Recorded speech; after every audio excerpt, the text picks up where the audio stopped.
बंधु माने आजिरो एही कार्यक्रम को आपण मानक स्वागत। आजिरो एही कार्यक्रमटी मेष राशि व्यक्ति विशेष मानक पई बहुत गुरुत्वपूर्ण अटे। कारण मेष राशि व्यक्ति विशेष मानकर जीवन एही दीपावली पर्व ठारू बदलिबाकू जाउछि। आपणक जीवन रे एक बड़ परिवर्तन हेबाकू जाउछि।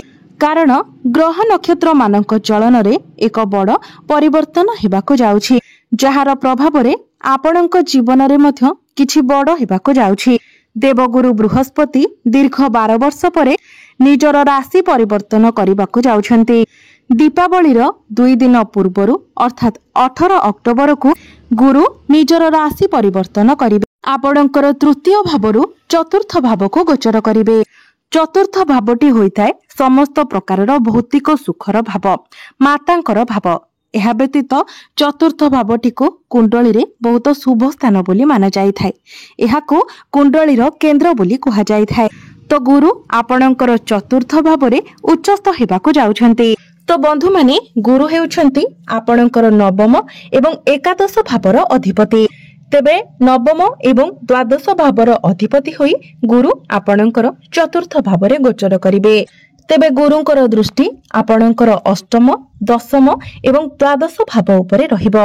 एहा व्यतीत सूर्य आपणकर सप्तम भाव को चलन करिवे। आपणकर सप्तम भावरे बुधादित्य राजयोगर निर्माण हेबो, जहा आपणको अधिक शुभ फल प्रदान करिबो। तेबे आपणको जीवन रे जहा सब समस्या लागि रहितिला से सब खूब शीघ्र दूर हेबाकू जाउछि। पुनर्बार आपणको जीवन को खुशी फेरिबाकू जाउछि। तेबे आसंतु जानिबा एही पवित्र दीपावली पर्व ठारू आपणको जीवन रे कोन सब बड़ परिवर्तन हेबाकू जाउछि। तो बंधु माने भिडियोटी रे आगो को बढ़िबा पूर्वरो जदि आपणकर मेष राशि होई थाय तो भिडियोटी को लाइक करी चैनल टी को सब्सक्राइब करि दियंतु एवं कमेंट बॉक्स रे भक्ति एवं श्रद्धार सहित जय श्री जगन्नाथ, जय मां लक्ष्मी निश्चय लिखंतु। तो बंधु माने आसंतु आरंभ करिबा आजिरो एही कार्यक्रम को, जहा आपणकर जन्म राशि तथा चंद्र राशि उपरे आधारित अटे। तेबे बंधु माने आपण माने जानि रखिबा उचित जे जेमिति ही 18 अक्टोबर को देवगुरु बृहस्पति आपणकर चतुर्थ भाव को प्रवेश करिवे। आपणकर जीवन रे 5टी बड़ घटना घटिबाकू जाउछि। गुरु आपणकर चतुर्थ भाव रे उच्चस्थ हेउछन्ति। चतुर्थ भावटी होइथाय समस्त प्रकारर सुखर भाव, मांकर भाव। तो 18 अक्टोबर को जेतेबेले देवगुरु बृहस्पति आपणकर चतुर्थ भाव रे उच्चस्थ होई जिवे, प्रथम बड़ घटना एहा घटिबो कि आपण कोनोसी जानवाहन किणाकिणी करि पारंती, कोनोसी जमी इत्यादि किणाकिणी करि पारंती, कोनोसी बड़ जिनिस किणाकिणी करि पारंती, किछि इलेक्ट्रोनिक जिनिस किणाकिणी करि पारंती, नूतन गृह इत्यादि निर्माण करि पारंती। जदि पूर्वरु आपणकर कोनोसी प्रॉपर्टी रे किछि डिस्प्यूट थिला तो से सब मध्य समाधान होई जिवो। एही दीपावली परे आपण आपणकर गृह रे कोनोसी शुभ मांगलिक कार्यर आयोजन मध्य करि पारंती। आपणको घर को कोनोसी खुशी खबर मिली पारे। द्वितीय कथाटी हेउची गुरुंकर आपणकर दशम एवं द्वादश भावरे दृष्टि आपणको बड़ लाभ प्रदान करिवो। आपणकर दशम भाव उपरे गुरुंकर सप्तम दृष्टि रहुछि। दशम भावटी होइथाय क्यारियर भाव, कार्य क्षेत्रर भाव। गुरु हेउछन्ति ज्ञानर कारक ग्रह। तो आपणक मधरे कम्युनिकेशन स्किल बहुत भल रहिबो। आपणक भितरे मैनेजमेंट स्किल रो डेवलप हेबो। तो जो माने मैनेजमेंट रिलेटेड कार्य करूछन्ति, काउंसलिंग रो कार्य करूछन्ति, जदि आपण टीचर अछन्ति, डॉक्टर अछन्ति, एस्ट्रोलॉजर अछन्ति किंबा आपण एपरि किछि भी कार्य करूछन्ति जोंथिरे आपणको पब्लिक सहित डील करबाकू पडुछि, लोक माननको बुझाइबाकू पडुछि, किंबा जदि आपण मार्केटिंग रो काम करूछन्ति, जदि आपण प्रोफेसर अछन्ति, प्रिंसिपल अछन्ति, तो ए सब क्षेत्र रे एही दीपावली परठारो आपणको बहुत अधिक शुभ फल प्राप्ति हेबाकू जाउछि। ए सब क्षेत्र रे आपण बहुत अधिक उन्नति प्रगति करबाकू जाउछन्ति। चाकरी क्षेत्र रे आपणको प्रमोशन मिली पारे। जदि आपणकर चाकरी नाही तो एही दीपावली परे आपणको चाकरी मिलिबार बहुत अधिक संभावना रहुछि। तेणु आपण निज तरफरु चेष्टा जारी रखंतु, कारण चेष्टा बिना कोनोसी जिनिस केबे भी हासिल करी होय ना। तो प्रत्येक जिनिस पाइबाकू हेले आमको किछि ना किछि मात्रा रे चेष्टा करबाकू पड़ी थाए। एवं जदि भाग्यर साथ मिली जाए तो सही जिनिसटी आमको अल्प परिश्रम रे मिली जाई थाए। तेणु आपण निजर चेष्टा जारी रखंतु कारण एही दीपावली परठारु आपणको आपणक भाग्यर संपूर्ण रूप से साथ मिलबाको जाउछि। एही दीपावली परठारु आपण आपणकर क्यारियर रे बहुत अधिक ग्रोथ देखिबाको पाइबे। बड़ बड़ लोकंक सहित आपण मीटिंग अटेंड करि पारंती कारण आपणक मध्यरे मैनेजमेंट स्किल बहुत भल रहिबो। तृतीय कथाटी हेउछि गुरुंकर दृष्टि आपणकर द्वादश भाव उपरे रहिबो। गुरुंकर स्वराशि मीन राशि उपरे रहिबो। तेबे द्वादश भावटी होइथाय विदेशर भाव। जेतेबेले गुरु आपणकर भाग्य भावर अधिपति होई आपणकर चतुर्थ भावरे गोचर करूछंती एवं चतुर्थ भावरे रही गुरु आपणकर द्वादश भाव को दृष्टि देबे तो एही दीपावली पर्व परे आपण कोनोसी दूर यात्रा करि पारंती, कोनोसी धार्मिक यात्रा करि पारंती। जो माने विदेश यात्रा करबाकू चाहुथिले सेमानकर स्वप्न पूर्ण हेबाकू जाउछि। जो माने विदेश रे रही काम कार्य करूछंती सेमानंकु बहुत अधिक शुभ फल मिलिबाकू जाउछि। आपणकर कार्य रे आपण उन्नति देखिबाकू पाइबे। जदि आपण एमएमसी रे काम करूछंती किंबा विदेश रे रही काम करूछंती तो गुरुंकर दृष्टि आपणको ग्रोथ देबो कारण आपणकर द्वादश भावटी हेउछि गुरुंकर स्वगृह। तेणु एही दीपावली परठारु आपणक पई शुभ समय आरंभ हेबाकू जाउछि।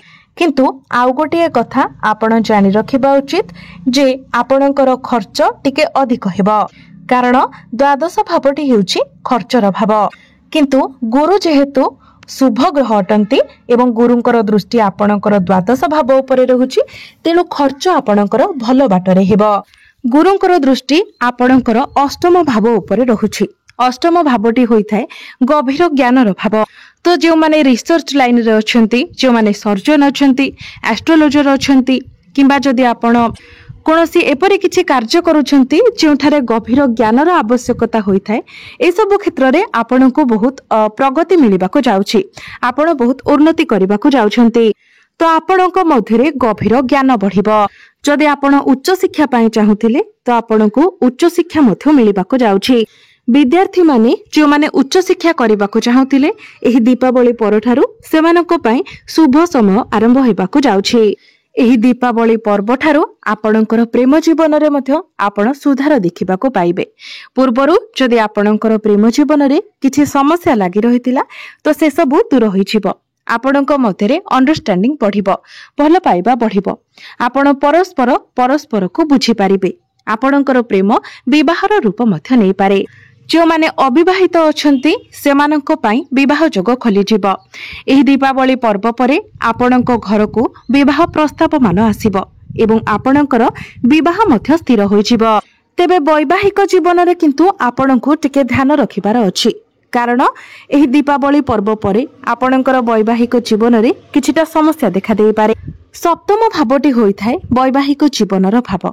आपणक सप्तम भावर अधिपति हेउछंती कारण शुक्र आपणकर पंचम भावरे गोचर करूछंती एवं मंगल आपणकर सप्तम भावरे गोचर करूछंती। मंगल एवं शुक्रंक मध्यरे 1-12 कनेक्शन बनुची।